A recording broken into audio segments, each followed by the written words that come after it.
बेनज़ीर, आपसे आगाज़ करते हैं। हम भारत के अंदर देख रहे हैं इस वक्त बहुत बेचैनी है, बहुत तनकीद हो रही है बीजेपी हुकूमत के ऊपर।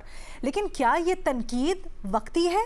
क्या ये तनकीद इस वक्त जो पेट्रोलियम, गैस और दीगर बहरान है आने वाले दिनों में ऑब्वियसली इन्फ्लेशन होगी, ये उसका दबाव है, या वाकई में हिद्दत इतनी है कि पॉलिसी शिफ्ट और एक हुकूमत का शिफ्ट आ सकता है? अच्छा अलीना, पहली बात तो ये है कि सालिसी करना किसी भी मुल्क के लिए एक बहुत ही मैच्योर फॉर्म ऑफ डिप्लोमेसी है।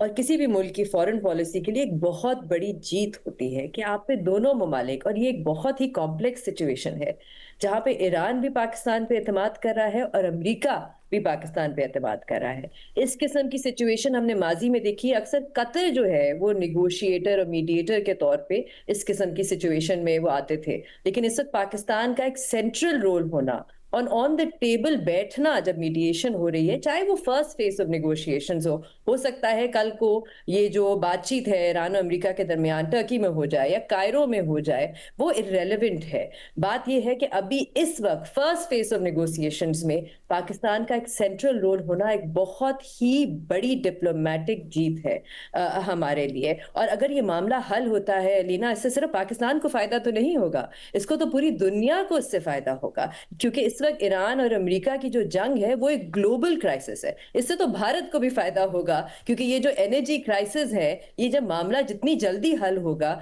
तो पूरी दुनिया को इससे फायदा होगा। तो मेरे ख्याल से this is very important to note कि हमारा इस वक्त एक सेंट्रल रोल है। इस वजह से मुझे लगता है कि कुछ फ्रस्ट्रेशन है जो हमें नजर आ रहा है, जिस किस्म की जबान इस्तेमाल की जा रही है भारत में, और वो फ्रस्ट्रेशन है ज्यादातर फॉरेन पॉलिसी के हवाले से। हमने देखा है पिछले 1-2 सालों में, देखें ये बात अपनी जगह दुरुस्त है, भारत एक बहुत बड़ा मुल्क है, उसकी दुनिया में बहुत बड़ी अहमियत है, लेकिन कुछ फॉरेन पॉलिसी फेलियर्स हुए हैं पिछले 1-2 सालों में।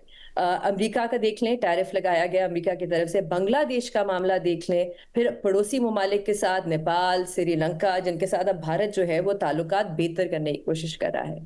तो एक तो इस वजह से भी मुझे लगता है कि इस किस्म की जो फ्रस्ट्रेशन है भारत की तरफ से, वो अब हमें नजर आ रही है, और तनकीद जो है वो बढ़ती चली जा रही है, बिकॉज एक बड़ी एम्बैरेसिंग सी सिचुएशन है।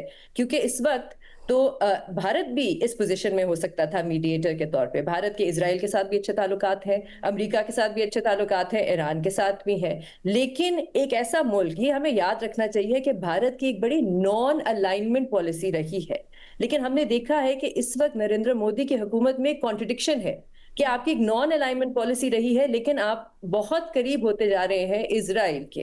फिर यूक्रेन और रशिया के मामले में भी भारत ने, नरेंद्र मोदी ने खुद बल्कि एक मीडिएटर के तौर पे वो कोशिश की मीडिएट करने की, तब तो पाकिस्तान की तरफ से इस किस्म की कोई अल्फाज नहीं या कोई जबान इस्तेमाल नहीं की गई। तो एक कॉन्ट्रडिक्शन भी है, जिसकी वजह से भारत को नुकसान हुआ है कि ना इस वक्त ईरान भारत को इस मामले में इन्वॉल्व कर रहा है और ना ही अमेरिका इन्वॉल्व कर रहा है, और जिसकी वजह से इस वक्त वो एक इररेलेवेंट पोजीशन में है भारत। जहां तक वोटर्स की बात है और कल को इलेक्शन में क्या होगा, मुझे नहीं पता कि फॉरेन पॉलिसी जो है वो वहां पे वोटर्स के लिए कितनी अहमियत रखती है।